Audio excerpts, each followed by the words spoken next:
A mere 400 souls.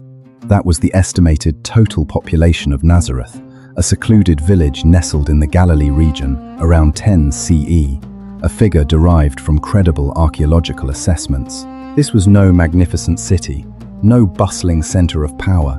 There was no trace of an elite class, nor the vibrant hum of commerce. Nazareth was a village so small as to be almost invisible, susceptible to being swept away by the relentless currents of history and forgotten at any moment, much like thousands of other ancient settlements. Yet, it was from this obscure and almost unbelievably insignificant corner that a name emerged, one that would utterly transform the trajectory of human history, leaving an indelible mark across millennia. This narrative might sound implausible, but the underlying truth is even more profoundly startling when we carefully peel back the familiar layers of glory and the embellished fragments of legend that have accumulated over centuries. For the original Nazareth bore little resemblance to the sacred, radiant, and colorful image that most later generations have imagined and projected onto it. It was simply a poor village, clinging precariously to a barren limestone hillside, completely isolated from major trade routes. There were no splendid Roman forums, no opulent theaters, no formidable military barracks, and certainly no discernible reputation whatsoever. It was so tiny, so remote, that the grand historical records of the era barely deign to mention it, almost as if it had never existed. And it is precisely this profound humility that makes Nazareth's true story genuinely worth our deepest attention. For sometimes, the real weight of history isn't found in the loudest places, where the spotlight shines brightest, but rather hidden in the quietest, most unassuming corners.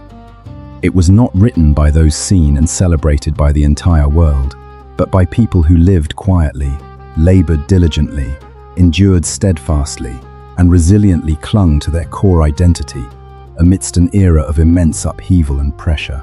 Estimates suggest Nazareth had between 200 and 400 residents around 10 CE, a truly modest figure, just 400 people. This is incomparably smaller, perhaps even inconceivable, compared to what most of us picture when we hear that name which has echoed throughout the world. It was smaller than a typical modern-day mid-sized apartment complex.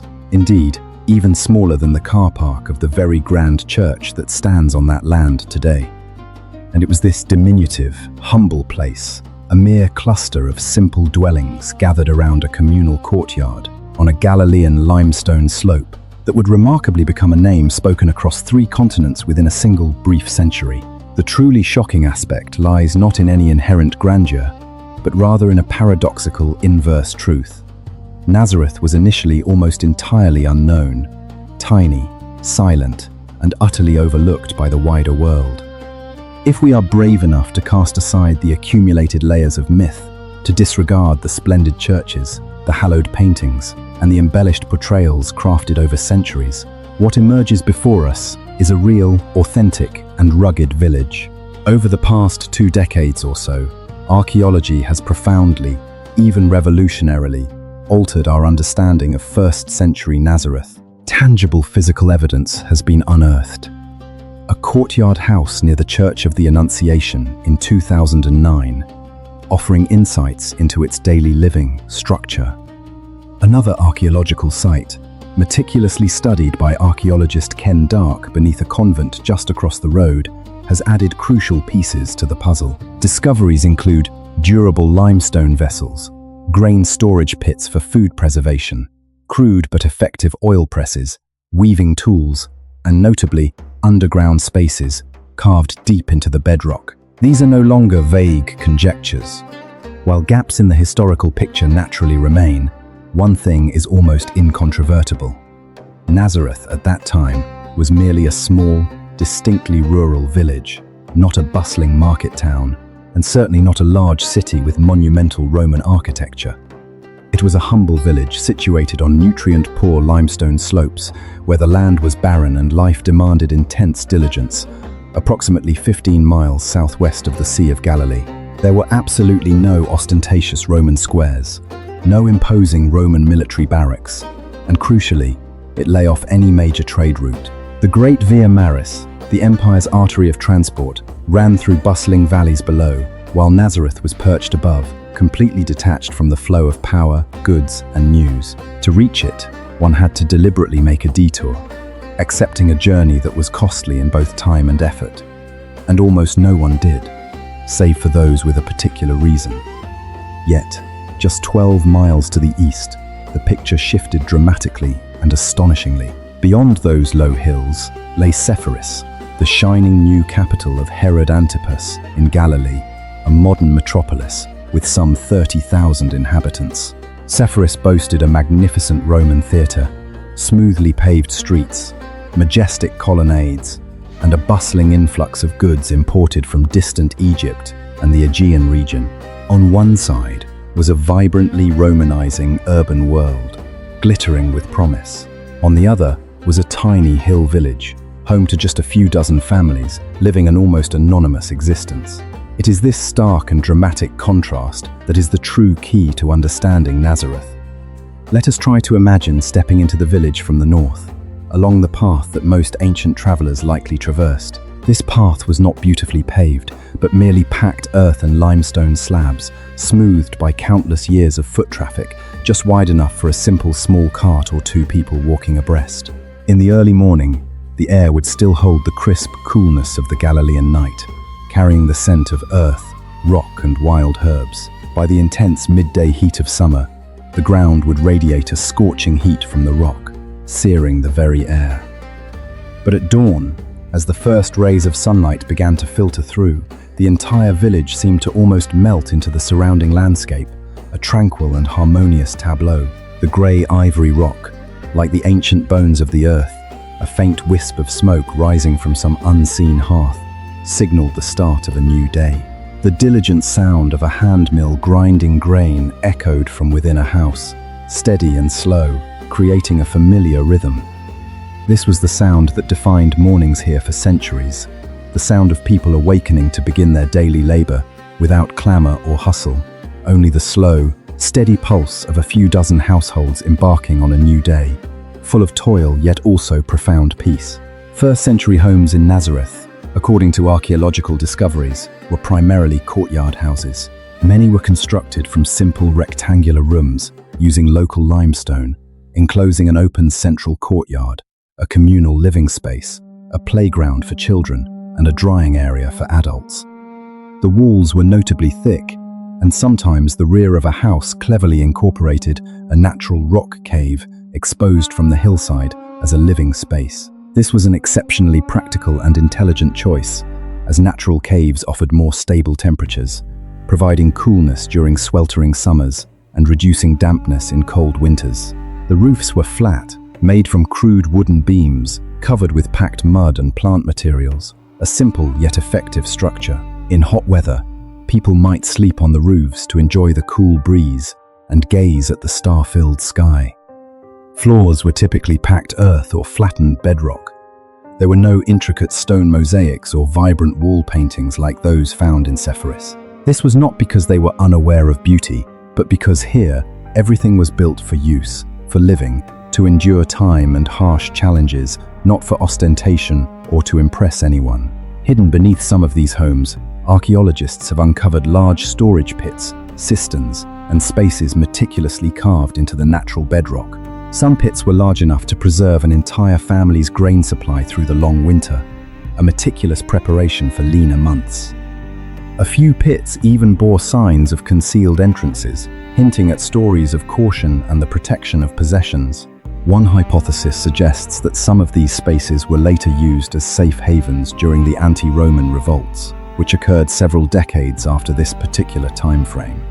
While the specific interpretation for 10 CE might still be debated, the mere existence of these underground spaces speaks a very human and clear message. This was not a community living with a sense of absolute security and abundance. They stored carefully, wary of all threats, preparing for uncertainties that could strike at any moment. A small village, yes, but by no means naive or weak in the face of immense external pressures. In the open spaces between the village's winding pathways, where a lane might briefly widen, and where the water source was located at the western edge of the village, lay its true social hub, the very heart of Nazareth. The well was not merely a place to collect fresh water for daily needs. For women and older girls, it marked the beginning of a new day, serving as an unofficial yet remarkably effective information network for almost half the village's population. There, people would gather snippets of news about last night's happenings, learn which families were close or distant, and quietly discuss conflicts that everyone implicitly understood. In other words, Nazareth lacked the grand public forums of Rome, yet it possessed a social heart that was unmistakably vibrant and alive. And that heart beat to the rhythm of essential water needs, diligent labor, and the everyday encounters where relationships were woven and sustained. Nazareth's economy was fundamentally based on traditional agriculture.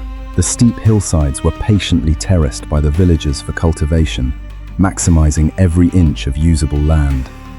On the lower slopes, where the soil was slightly more fertile, wheat, barley, and possibly millet were grown. Higher up, where the soil was thin over the limestone bedrock, it was ideal for olive trees, figs, pomegranates, and grapes, drought-resistant fruit trees. This economy was diversified naturally and out of sheer necessity for survival.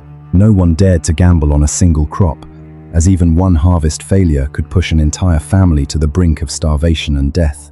Alongside agriculture, there was also the craft of construction. The Greek term used in the Gospels to describe Joseph's profession, and traditionally Jesus's, is times tekton.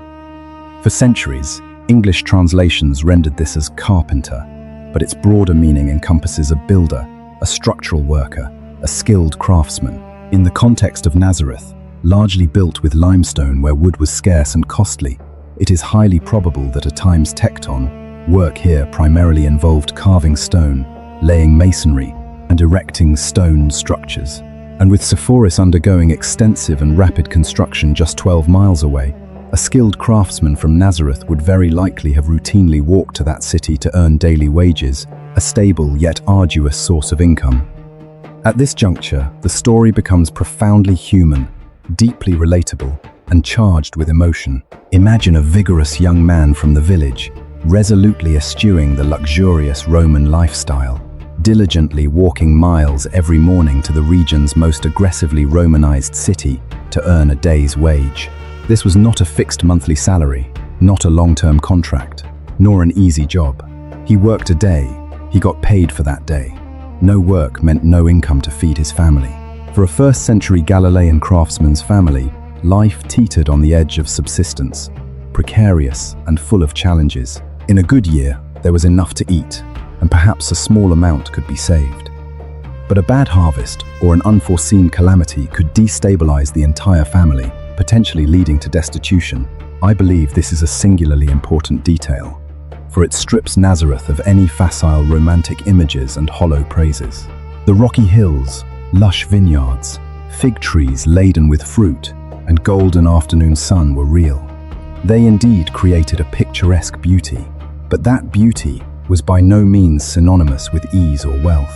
Behind it lay sweat, accumulated anxieties, and the gnawing insecurity of people who had to calculate and scrimp every single day of their lives. Archaeology also provides us with a very clear indicator of this village's steadfast cultural identity: the overwhelming prevalence of limestone vessels among the excavated finds. This is immensely significant because, under contemporary Jewish law, objects made of stone were not susceptible to ritual impurity in the same way pottery could be deemed contaminated. If a pottery vessel became impure, it often had to be broken and discarded. Stone vessels, however, could be purified and reused. For families who were not wealthy, using stone was a sustainable and more economical way to maintain ritual purity. The widespread use of stone vessels in Nazareth and their notable rarity in Sepphoris stands as one of the strongest archaeological signs of a deep cultural divergence between the two places. Sepphoris was a multicultural melting pot, heavily influenced by Greek and Roman traditions. Nazareth, by contrast, was a resilient Jewish community, adhering strictly to its traditions. This even governed their weekly rhythm of life. The Sabbath was not a mere formality or an external obligation. It structured their time, their cooking, their travel, and their community gatherings. It was the robust moral and social framework of the entire village. A deeply thought-provoking and rather haunting detail is that Nazareth is almost entirely absent from non-biblical Jewish sources before approximately 200 CE. We find no mention of Nazareth in the works of Josephus, even though he listed over 40 villages in Galilee, nor is it found in any significant Roman administrative records that survive to this day. The village was simply too small, too unremarkable to warrant any attention, too obscure to be entered into the world's grand historical archives. In other words, Nazareth had no voice or standing in the official texts of its own era. But it is precisely this astonishing anonymity that is truly worthy of serious reflection for future generations. History, quite often, is not woven by the loudest places, where every event is meticulously recorded, but by the quietest, most resilient communities. There are places that no one noticed, no one acknowledged, yet they preserved their core essence, their identity, even as everything around them changed at a dizzying pace. Around 10 CE, Jesus of Nazareth, if we follow common calculations, would have been between 10 and 16 years old, a teenager with an as yet undefined future. He was not famous. He had not yet begun teaching doctrine. He was unknown beyond the confines of his small village. He was simply a teenager in a craftsman's family, growing up amidst green, terraced fields, the sound of morning grinding, trips to the village well for water, the sanctity of the Sabbath, the oppressive burden of taxes, and the arduous manual labor of daily life. The Gospels tell us little about this period, save for a brief scene in the temple when Jesus was 12. After that, there are almost 2 decades of canonical silence, but that silence was not an empty void. It was brimming with everyday life, full of the experiences that shaped a human being. And sometimes, it is precisely everyday life, seemingly ordinary and unremarkable, that builds the depth, the true weight of a truly great person. Tax pressure was an unavoidable and constant burden that weighed heavily on the lives of Nazareth's inhabitants. Galilee, under Herod Antipas, was subject to multiple layers of taxation, for mighty Rome, for the local court, and for the temple in Jerusalem. Scholars estimate that a Galilean peasant family of that era could lose between 25 and 40% of their annual produce to various layers of authority, in which they had no voice or choice. With a standard of living so close to bare subsistence, this was a cruel, almost unbearable burden. Any surplus from a good harvest, instead of being retained to provide long-term security for the family, was frequently and ruthlessly extracted. And here, I believe, lies a lesson deeply worth remembering for subsequent generations. A society might appear peaceful, even picturesque from a distance, yet internally it can be burdened by prolonged economic pressure, silently eroding human dignity day by day, hour by hour. Never let superficial beauty or romanticized images make us forget the true hardship, the silent suffering of the people living within it. What truly sets Nazareth apart is not some archaeological miracle, but rather a profound act of collective choice, a deeply ingrained cultural decision. It appears Nazareth was organized around a conscious refusal, a firm rejection of assimilation into the glamorous Hellenistic and Roman models epitomized by nearby Sepphoris. This wasn't expressed through military might or overt violence in 10 AD, but through the myriad small details of daily existence, what they chose to use and not use in their homes, what they ate, which days they held sacred, what they imparted to their children. They might have accepted work in the city, but they never allowed the city to define their core identity or values. This was neither a vague sense of nostalgia nor a negative form of conservatism. Instead, it represented a clear cultural resolve, a deliberate choice about their way of life and the preservation of their very soul. And, looking back from our present vantage point, this is precisely what makes Nazareth truly worthy of veneration, not for the fame it would later achieve, but because, when it was still obscure and unknown, it inherently understood its own identity, remaining steadfast in the values it held dear. Today, Nazareth has evolved into a city of approximately 80,000 residents, a bustling and significant urban center in northern Israel. A magnificent basilica now stands proudly, where a humble first-century courtyard house once lay. The old market continues to thrive with its characteristic aromas and sounds, while the melodic interplay of Aramaic, Arabic, and Hebrew blends into a vibrant linguistic symphony. The ancient well, though hidden beneath modern structures, still exists somewhere, a silent witness to the passage of time. The limestone hills continue to catch the warm, pale yellow glow of the afternoon sun, just as they did centuries ago. However, the quaint old village, with its 40 or 50 simple homes, the thin wisps of cooking smoke rising each morning, the diligent sound of grain being ground before dawn, and its uniquely structured invisibility, can now only be meticulously recreated through painstaking and dedicated archaeological work. Yet, perhaps the greatest and most profound value of Nazareth lies not in what it was in the past, but in the timeless question it poses to us today, a question that echoes across millennia. In a modern world that relentlessly champions monumental scale, clamorous public acclaim, dizzying speed, and incessant public visibility, Nazareth reiterates a difficult truth, one that is crucial to remember and deeply ingrain. Being small does not equate to worthlessness, nor does it imply triviality. Silence does not signify emptiness or a lack of substance, and a life that never graces the prominent headlines of newspapers can still carry a moral weight and a philosophical depth far surpassing many things that monopolize the entire spotlight and capture all attention. I believe that today's audience, particularly those who have journeyed through several decades of life and experienced its myriad ups and downs, will feel this very clearly, a deep sense of empathy. Some of life's most monumental contributions are never publicly announced, never officially recognized. Consider the father who works steadily and diligently for 30 long years, solely to ensure his children receive an education and become upright individuals. Or the mother who quietly tends to her family, sacrificing herself during difficult years, yet whose name no historian will ever inscribe in the annals of time. Or the grandparents who steadfastly uphold family traditions, preserve their faith, and maintain a decent, honest way of life for an entire lineage, with many future generations reaping the benefits, yet few truly grasping the profound value of their quiet dedication.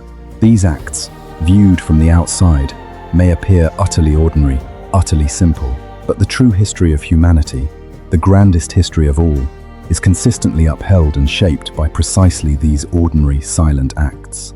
Nazareth, therefore, is not merely an archaeological site or a simple religious landmark. It stands as a profound reminder of the dignity inherent in a quiet life, of the immense value held within that which remains hidden. It teaches us that the depth of a community cannot be measured solely by its fame or the number of people who know of it. It serves as a vital caution to succeeding generations, urging them to be wary and vigilant in a world that constantly tempts us to equate value with attention, with ostentation. Not everything most frequently seen is the most respectable. Not everything loudest is the truest or most meaningful. And not every place overlooked or forgotten is truly insignificant or unworthy of discussion. The more I read and reflect upon Nazareth, the more I am filled with a deeply human feeling, a sense of profound closeness and emotion. It is the emotion of realizing that the most unassuming, the most humble places often preserve the most fundamental and enduring aspects of humanity. Diligent labor, sacred family affections, memories faithfully passed down, an indomitable faith, unceasing perseverance, and the resilient ability to maintain one's integrity against the formidable pressures of any era. In a world where so many are exhausted by the constant need to prove themselves, to perpetually make an impression, this story serves as a gentle yet profound reminder. Not everyone needs to live at the center of the world, bathed in the spotlight, to leave a lasting impact on life. Sometimes, the most important thing is simply to live in a way that prevents the loss of one's core essence, the erosion of one's identity, even when circumstances demand daily, hourly compromise. And perhaps this is precisely why the Times' Real-Time's Nazareth, the Nazareth of hard-working, everyday people, resonates so deeply and haunts the heart more profoundly than any of the embellished, magnificent versions later painted of it. For that place does not win people over with artificial splendor or eloquent phrases. It touches them with a naked truth, a poignancy that can be almost painful. The truth of low, simple roofs, of frugal meals, of hands calloused from labor, of tireless footsteps on the way to daily work, of people living quietly yet persistently. This truth restores history to its proper human form, to its unadorned essence. It is not showy, but possesses an unfathomable depth. It is not loud, but carries immense weight and enduring influence. And if there is one final thing worth holding on to in your heart after this story, it is this. Please, never underestimate what quietly sustains this world. Those seemingly small things that are, in fact, unwavering foundations. Do not underestimate a decent home where love is nurtured. Do not underestimate the moral habits, the humanistic values passed down through generations, silently yet resiliently. Do not underestimate those individuals who never appear on maps of power, who are known by no one of renown, yet steadfastly maintain their integrity, their faith, and their sacred duties to their families and communities.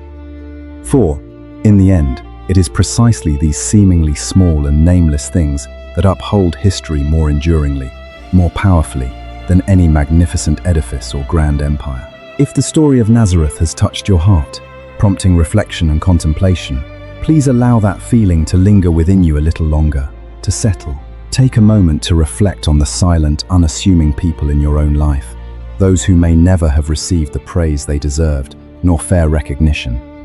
And if this piece has resonated with you, consider sharing it with someone who also cherishes enduring values, the core essence of life, so that the story of a small village from long ago does not merely remain in the distant past, but becomes a clear-sighted reminder, a guiding beacon for us today and for generations to come.